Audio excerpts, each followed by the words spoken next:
Gizi dan berat badan ibu. Perempuan yang sedang mengandung biasanya membutuhkan 300-400 kalori tambahan dalam sehari.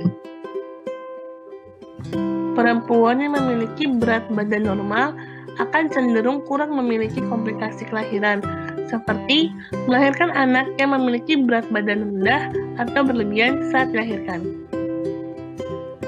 Jika seorang perempuan tidak memiliki berat badan yang cukup, bayinya akan cenderung menderita hambatan pertumbuhan di dalam rahim, seperti lahir prematur, mengalami distres selama proses persalinan dan kelahiran, maupun meninggal saat mendekati lahir.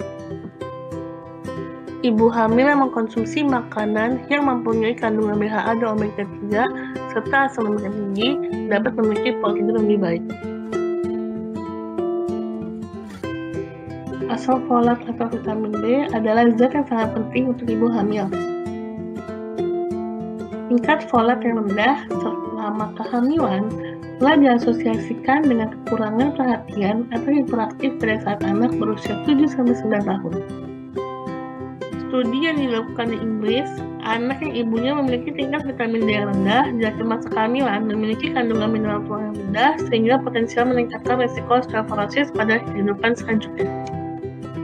Perempuan dengan tingkat zat besi yang rendah yang sehari-harinya mengkonsumsi suplemen zat besi cenderung memiliki bayi dengan berat lahir rendah dan lingkar kepala kecil. Zat besi terdapat di daging merah, bayam, maupun kacang-kacangan. Lalu ada obat-obatan medis yang dapat berbahaya pada janin jika dikonsumsi oleh ibu. Obat-obatan medis yang dapat berbahaya di antara lainnya antibiotik tetrasiklina, penenang tertentu, dan juga depresan sistem syaraf pusat atau CNS. Penenang yang dapat berbahaya adalah thalidomide yang dilarang setelah ditemukan menjadi penyebab kerdil, cacat parah di wajah, dan juga cacat di organ pada 12.000 bayi. Faktor lain yang dapat berpengaruh adalah penyakit yang diderita oleh ibu yang sedang mengandung. Yang pertama adalah AIDS yang disebabkan oleh HIV yang menggerogoti fungsi sistem imun.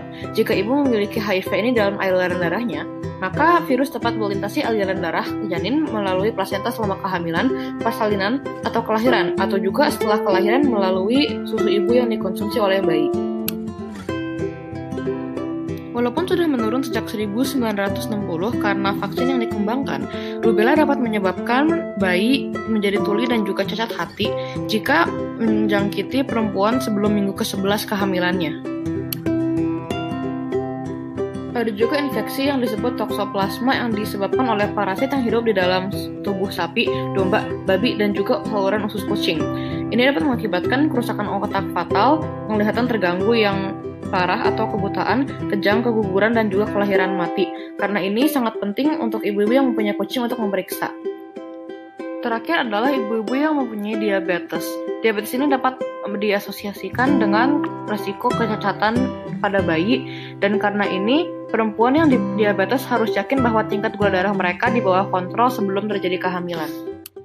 Halo semua, perkenalkan saya Vanessa Chandraningpuno dan saya akan menjelaskan tentang kecemasan ibu. Dalam kehamilan, seorang ibu akan mengalami emosi yang tidak stabil yang bisa disebabkan oleh kedua pengaruh tersebut, yaitu hormon dan stres.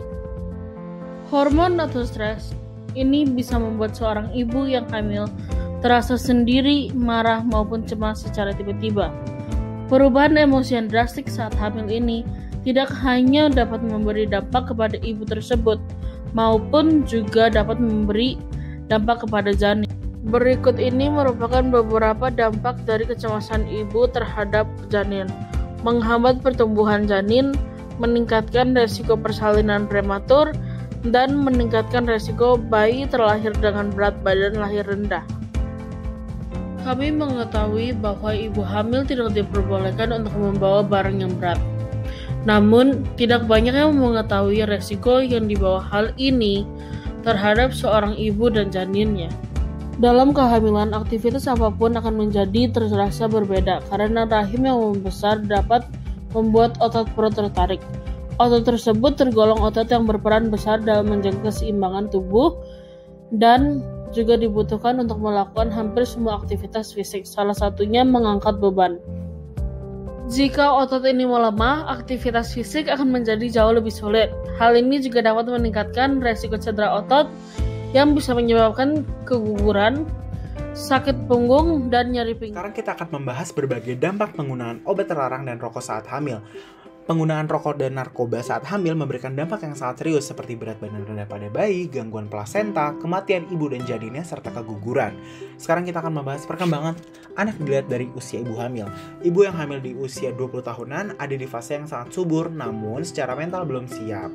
Di usia 30 tahunan memiliki mental yang siap dan stamina yang kuat, namun tingkat keguguran pada usia ini akan sedikit lebih tinggi dari usia 20 tahunan. Di usia 35 tahun, kesempatan Anda mempunyai bayi kembar akan lebih tinggi, namun resiko bayi lahir dengan penyakit Down syndrome akan lebih tinggi juga. Di umur 40 tahun, penelitian menunjukkan bahwa anak yang lahir di ibu umur 40 tahun akan hidup lebih lama, hanya saja keguguran akan lebih tinggi. Di usia 45 tahun, keguguran akan sangat-sangat tinggi, namun ibu dengan begitu akan lebih menjaga kesehatan janinnya. Pengaruh buruk di lingkungan luar bagi ibu hamil. Salah satu contohnya adalah radiasi sinar X. Walaupun dosisnya kecil, radiasi yang dihasilkan oleh sinar X mungkin tidak terlalu berbahaya, tetapi dalam jangka waktu yang panjang bisa sangat berpengaruh bagi perkembangan janin. Contohnya adalah pemeriksaan gigi dan pemeriksaan medis. Selanjutnya adalah pengaruh emosional dari ayah. Contohnya kekerasan ayah pada istri yang sedang hamil. Kekerasan yang dilakukan pada ibu hamil bisa memberi pengaruh psikis yang buruk pada anak ketika ia lahir nantinya. Sekarang kita masuk ke peran lelaki atau peran seorang ayah saat wanita sedang mengandung. Yang di sini kita akan membahas tentang pengaruh lingkungan dari faktor ayah. Ada beberapa poin yang harus dihindari untuk tetap menjaga kesehatan ibu hamil. Yang pertama adalah sinar X, kedua adalah rokok, dan terakhir alkohol. Nah, kita masuk ke poin pertama yaitu sinar X. Bayi yang lahir dari ayah yang sering menerima diagnostik sinar X dalam setahun sebelum pembuahan atau sering terpapar sinar X karena pekerjaan, cenderung lahir dengan berat badan yang lebih rendah dan pertumbuhan janin yang lambat daripada anak-anak pada umumnya. Nah, kita udah sampai di poin kedua yaitu tentang rokok, terutama datang dari asapnya. Jadi bagi laki-laki yang merokok, itu telah meningkatkan kemungkinan transmisi abnormalitas genetis, di mana bayi yang lahir dari perempuan hamil yang sudah terpapar rokok oleh sang ayah akan terkait dengan hal buruk di bawah ini. Nah, sekarang kita masuk ke faktor ayah secara internal pada saat kehamilan, yaitu kekerasan pada istri di masa kehamilan.